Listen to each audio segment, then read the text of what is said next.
सावन सोमवार व्रत कथा। श्री शिवाय नमस्तुभ्यम। हर हर महादेव। आप सभी श्रोताओं को सावन सोमवार की हार्दिक शुभकामनाएं। भगवान भोलेनाथ अपनी कृपा हम सभी भक्तों पर सदा सर्वदा बनाए रखें। इसी मंगल कामना से आज की कथा का शुभारंभ करती हूँ। आज सावन मास का तीसरा सोमवार है और कहते हैं इस दिन भगवान शिव और देवी पार्वती की कथा एवं सावन के सोमवार की व्रत कथा सुनने से अनंत शुभ फलों की प्राप्ति होती है। साथ ही मनुष्यों के सभी पाप और संकट कट जाते हैं तथा मनोकामनाओं की भी पूर्ति होती है। तो आज मैं आप सभी श्रोताओं को सुना रही हूँ सावन सोमवार के दिन सुनी जाने वाली भगवान शिव और माता पार्वती की बड़ी दुर्लभ कथा। तो इस कथा को पूरी श्रद्धा और प्रसन्न चित्त मन से पूरा अवश्य सुनिएगा। आधी अधूरी कथा को सुनने से पूर्ण फल प्राप्त नहीं होता, तो एक बार प्रेम से बोलिए हर हर महादेव। एक गांव में भगवान शिव का परम भक्त ब्राह्मण पंडित रहता था।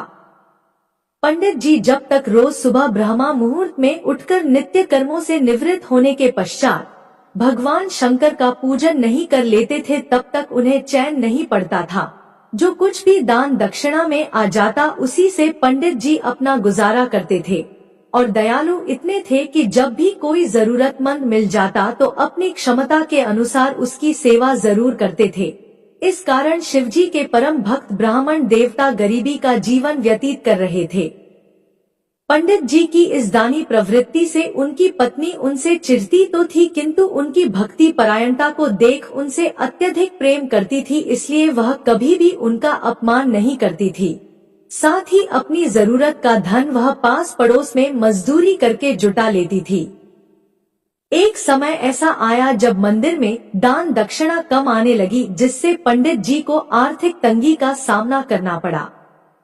घर की मूल आवश्यकताओं की पूर्ति नहीं होने के कारण ब्राह्मणी दुखी रहने लगी और इसी तरह दिन बीतने लगे। एक दिन महाशिवरात्रि का दिन आया और उस दिन भी पंडित जी हमेशा की तरह ब्रह्मा मुहूर्त में उठकर नित्य कर्मों से निवृत्त होने के लिए नदी की ओर चल दिए।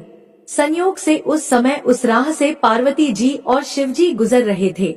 अचानक से पार्वती जी की नजर उस ब्राह्मण पर पड़ी।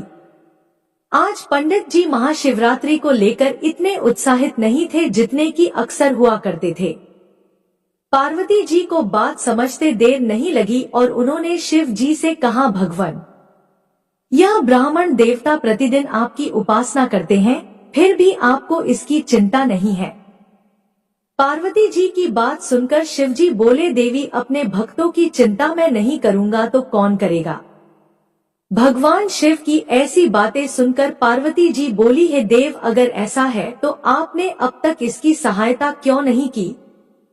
तब शिवजी बोले, देवी, आप निश्चिंत रहिए, अब तक उसने जितने बिल्व पत्र शिवलिंग पर चढ़ाए हैं वही बिल्व पत्र आज रात्रि में उसे धनपति बना देंगे।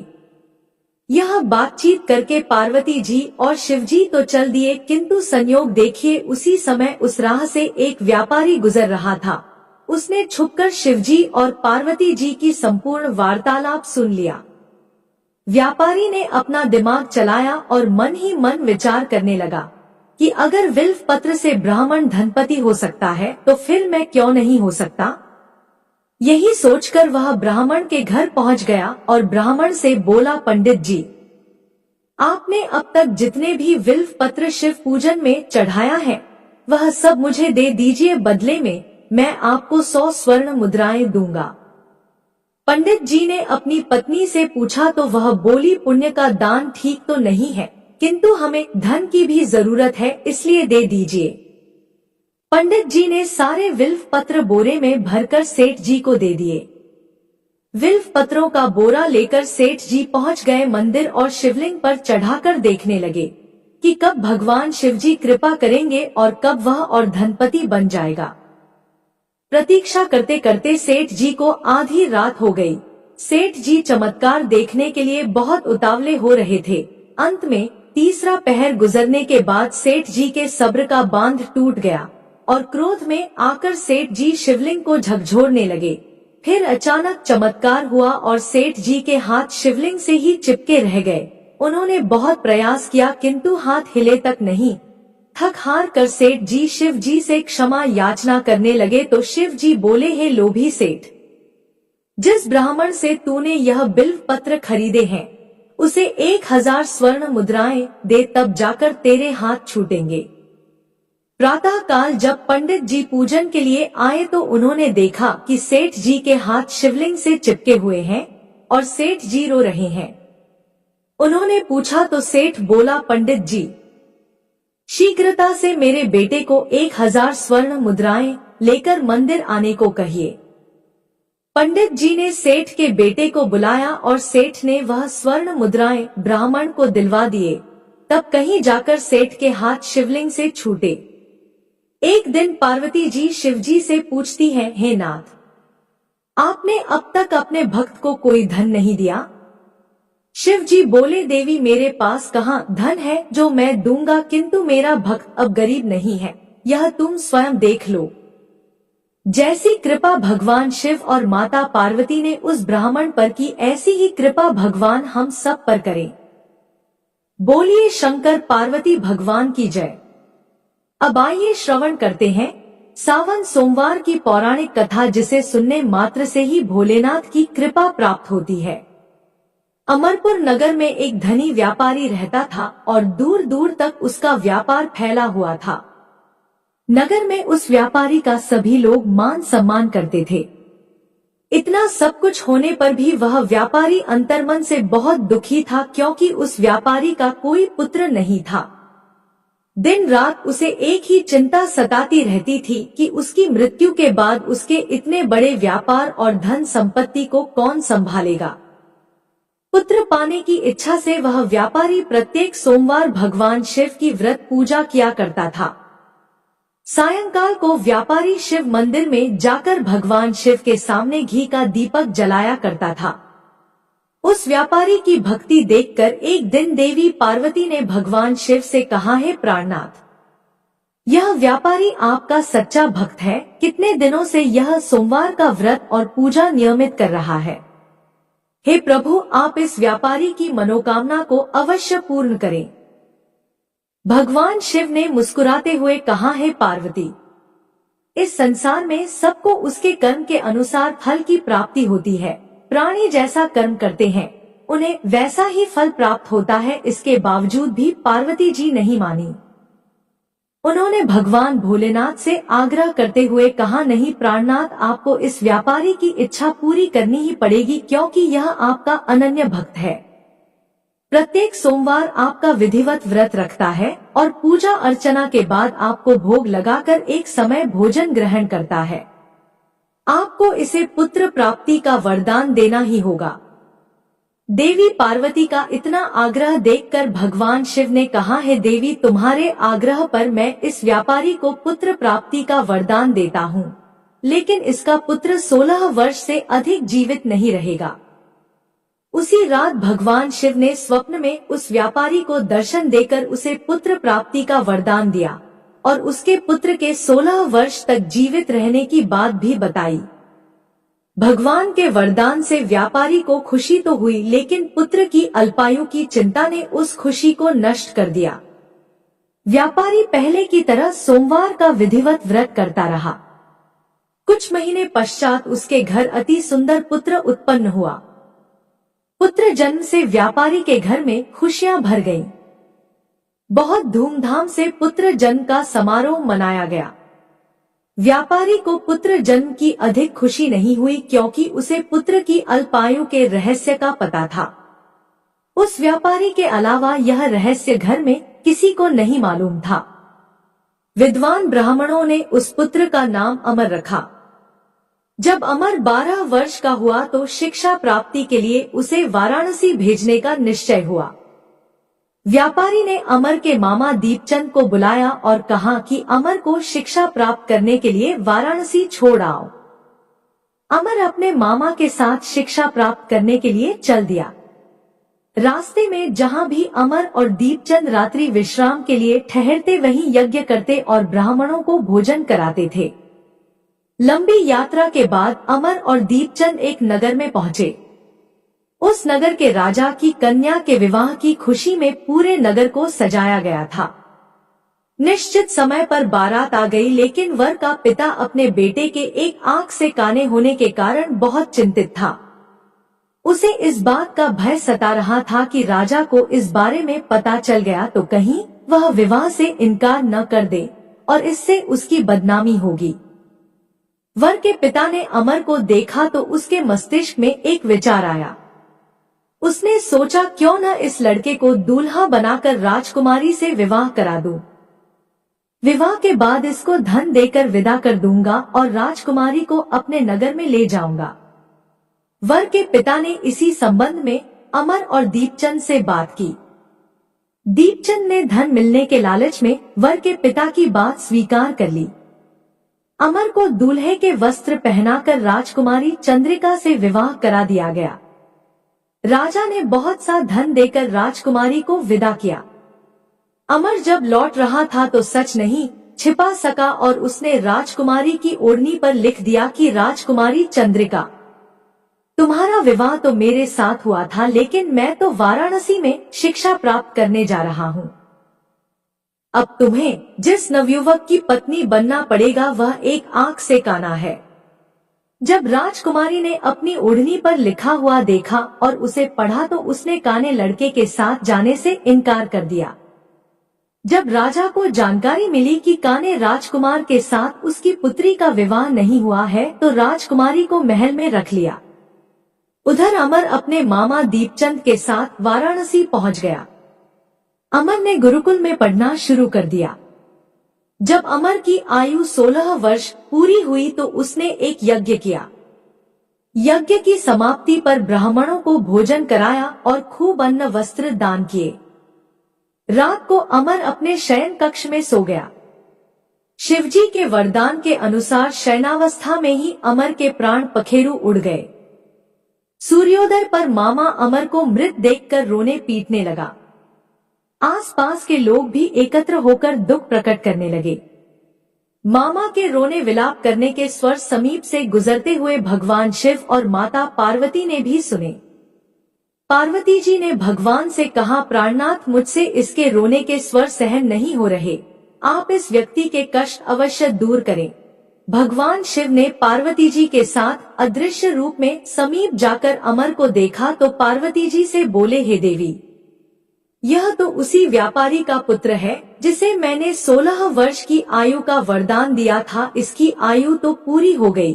पार्वती जी ने फिर भगवान शिव से निवेदन किया, है प्राणनाथ, आप इस लड़के को जीवित करें, नहीं तो इसके माता पिता पुत्र की मृत्यु के कारण रो रोकर अपने प्राणों का त्याग कर देंगे। इस लड़के का पिता तो आपका परम भक्त है, वर्षों से सोमवार का व्रत करते हुए आपको भोग लगा रहा है। देवी पार्वती के आग्रह करने पर भगवान शिव ने उस लड़के को जीवित होने का वरदान दिया। भगवान शिव के आशीर्वाद से कुछ ही पल में वह जीवित होकर उठ बैठा। शिक्षा समाप्त करके अमर अपने मामा के साथ अपने नगर की ओर चल दिया। दोनों चलते हुए उसी नगर में पहुंचे जहां अमर का विवाह हुआ था। उस नगर में भी अमर ने यज्ञ का आयोजन किया। समीप से गुजरते हुए नगर के राजा ने यज्ञ का आयोजन देखा तो राजा ने अमर को तुरंत ही पहचान लिया।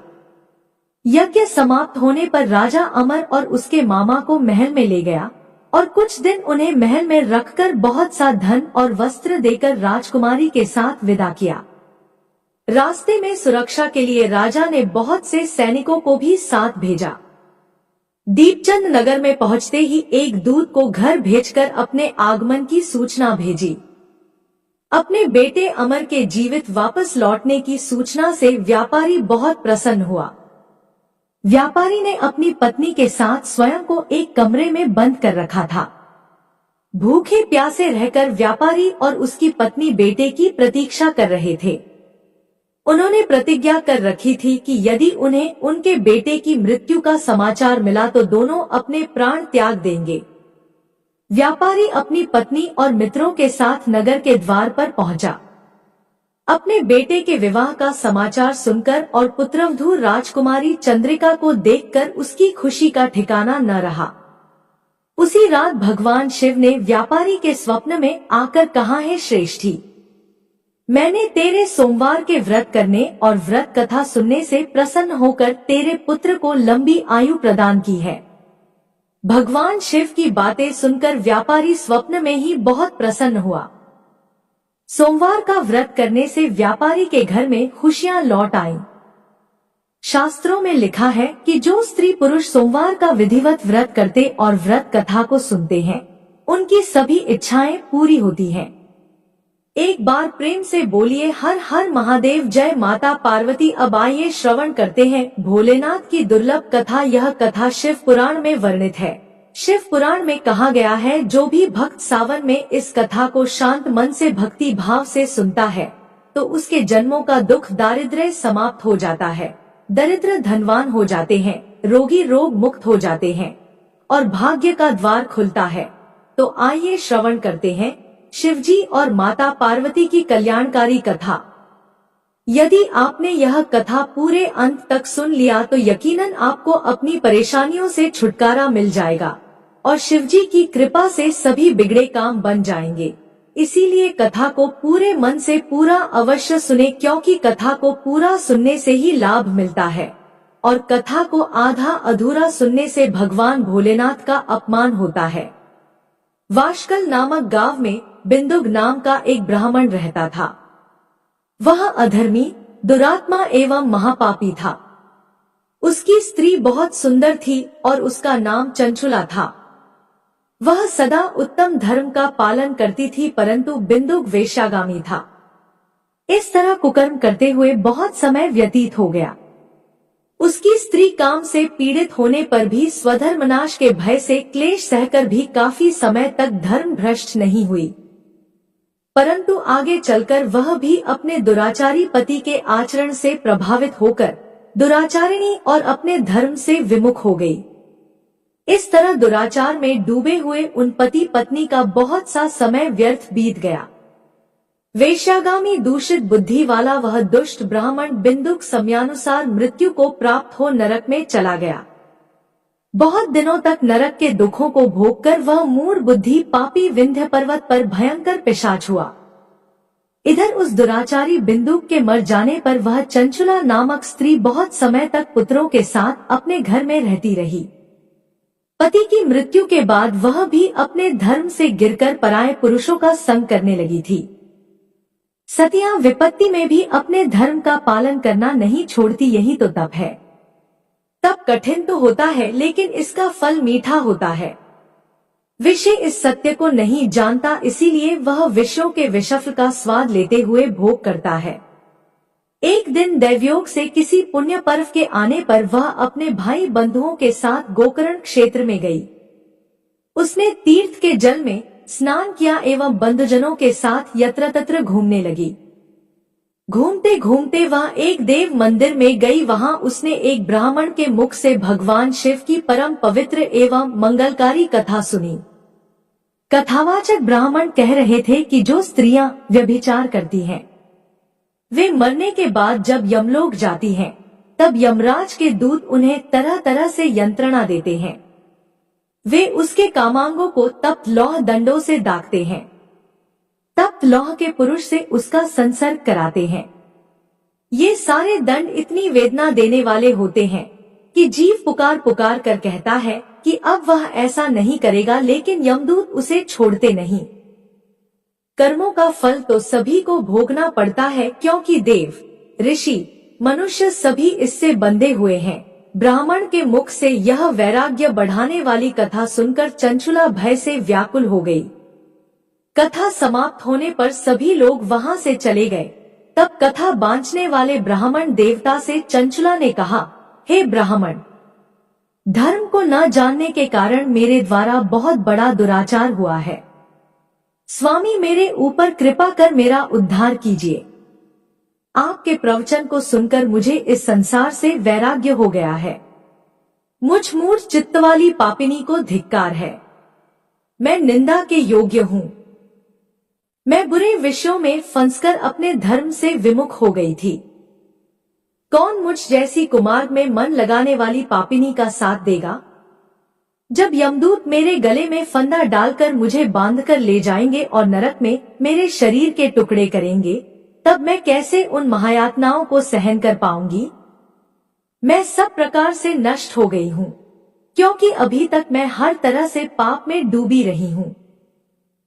हे ब्राह्मण, आप मेरे गुरु हैं, आप ही मेरे माता पिता हैं। मैं आपकी शरण में आई हूँ, मुझ अबला का अब आप ही उद्धार कीजिए। इस प्रकार विलाप करती हुई चंचला ब्राह्मण देवता के चरणों में गिर पड़ी। तब ब्राह्मण ने उसे कृपा पूर्वक उठाया और ब्राह्मण बोले, नारी, तुम सौभाग्यशाली हो जो भगवान शंकर की कृपा से तुमने वैराग्यपूर्ण शिव पुराण की कथा सुनकर समय से अपनी गलती का एहसास कर लिया है। तुम डरो मत और भगवान शिव की शरण में जाओ। उनकी परम कृपा से तुम्हारे सभी पाप नष्ट हो जाएंगे। मैं तुम्हें भगवान शिव की कथा सहित वह मार्ग बताऊंगा जिसके द्वारा तुम्हें सुख देने वाली उत्तम गति प्राप्त होगी। शिव कथा सुनने से तुम्हारी बुद्धि शुद्ध हो गई है और तुम्हें पश्चाताप हुआ है तथा मन में वैराग्य उत्पन्न हुआ है। पश्चाताप ही पाप करने वाले पापियों के लिए सबसे बड़ा प्रायश्चित है। पश्चाताप ही पापों का शोधक है। इससे ही पापों की शुद्धि होती है। सत्पुरुषों के अनुसार पापों की शुद्धि के लिए प्रायश्चित पश्चाताप से ही संपन्न होता है। जो मनुष्य अपने कुकर्म के लिए पश्चाताप नहीं करता वह उत्तम गति प्राप्त नहीं करता, परंतु जिसे अपने कुकृत्य पर हार्दिक पश्चाताप होता है वह अवश्य उत्तम गति का भागीदार होता है, इसमें कोई शक नहीं है। शिव पुराण की कथा सुनने से चित्त की शुद्धि एवं मन निर्मल हो जाता है। शुद्ध चित्त में ही भगवान शिव व पार्वती का वास होता है। वह शुद्धात्मा पुरुष सदाशिव के पद को प्राप्त होता है। इस कथा का श्रवण सभी मनुष्यों के लिए कल्याणकारी है, अतः इसकी आराधना व सेवा करनी चाहिए। यह कथा भवबंध रूपी रोग का नाश करने वाली है। भगवान शिव की कथा सुनकर हृदय में उसका मनन करना चाहिए, इससे चित्त की शुद्धि होती है। चित्त शुद्धि होने से ज्ञान और वैराग्य के साथ महेश्वर की भक्ति निश्चय ही प्रकट होती है तथा उनके अनुग्रह से दिव्य मुक्ति प्राप्त होती है। जो मनुष्य माया के प्रति आसक्त है वह इस संसार बंधन से मुक्त नहीं हो पाता।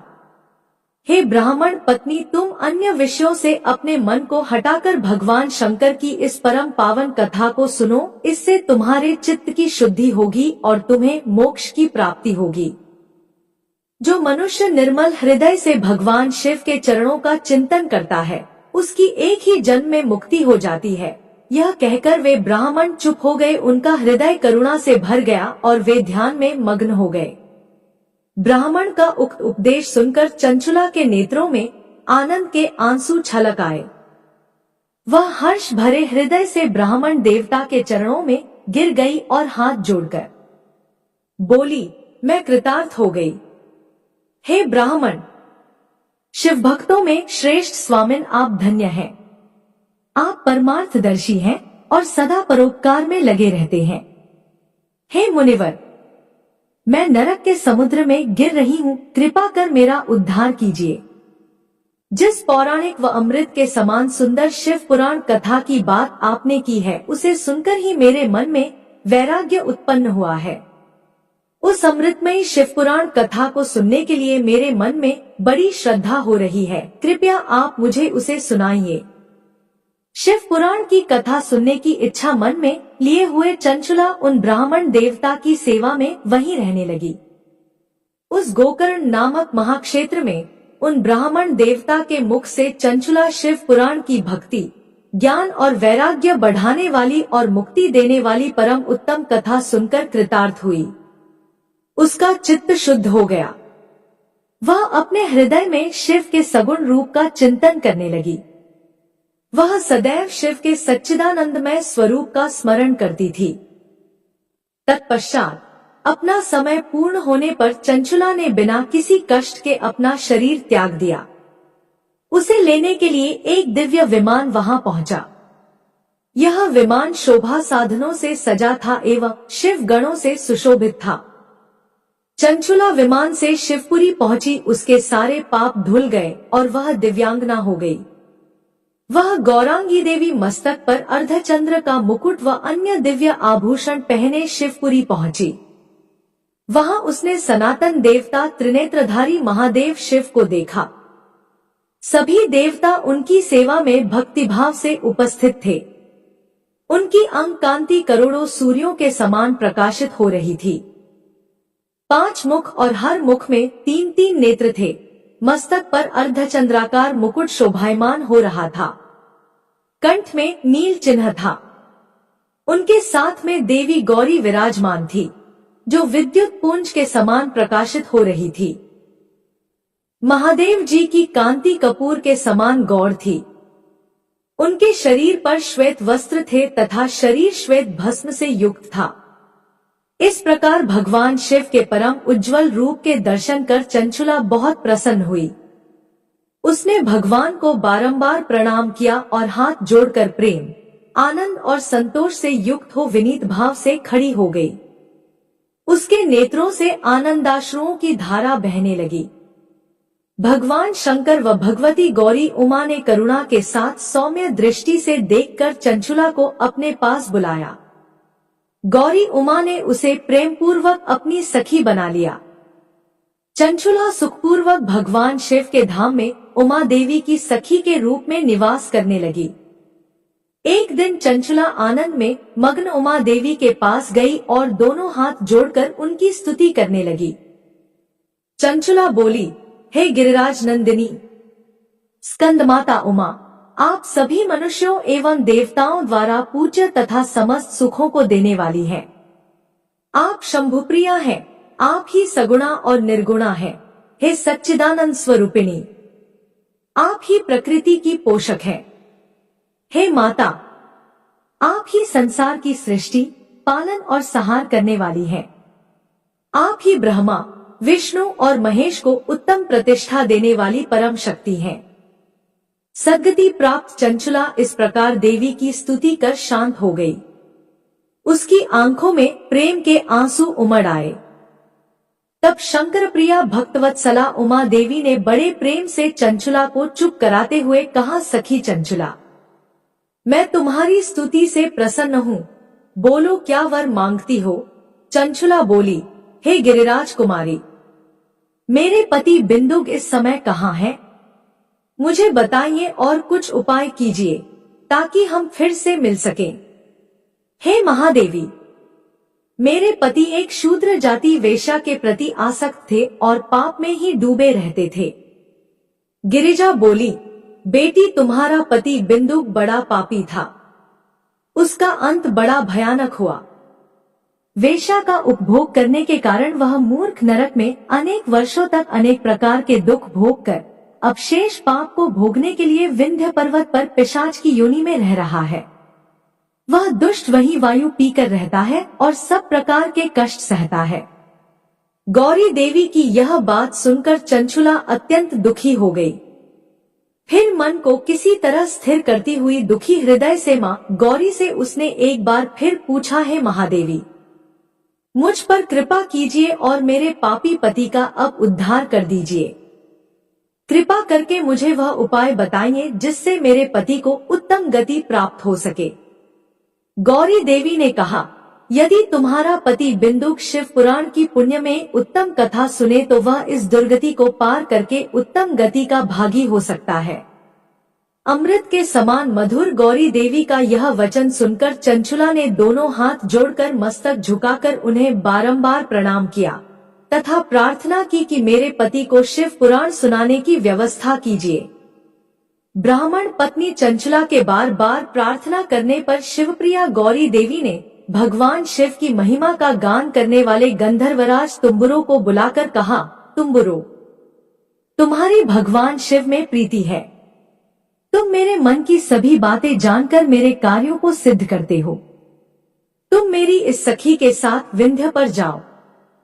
वहां एक महाघोर और भयंकर पिशाच रहता है। पूर्व जन्म में वह पिशाच बिंदुक नामक ब्राह्मण मेरी इस सखी चंचुला का पति था, परंतु वह वेश्यागामी हो गया। वह स्नान संध्या आदि नित्य कर्म छोड़कर अपवित्र रहने लगा। क्रोध के कारण उसकी बुद्धि भ्रष्ट हो गई। दुर्जनों से उसकी मित्रता तथा सज्जनों से द्वेष बढ़ गया था। वह अस्त्र शस्त्र से हिंसा करता, लोगों को सताता और उनके घरों में आग लगा देता था। चांडालों से दोस्ती करता व रोज वेश्या के पास जाता था।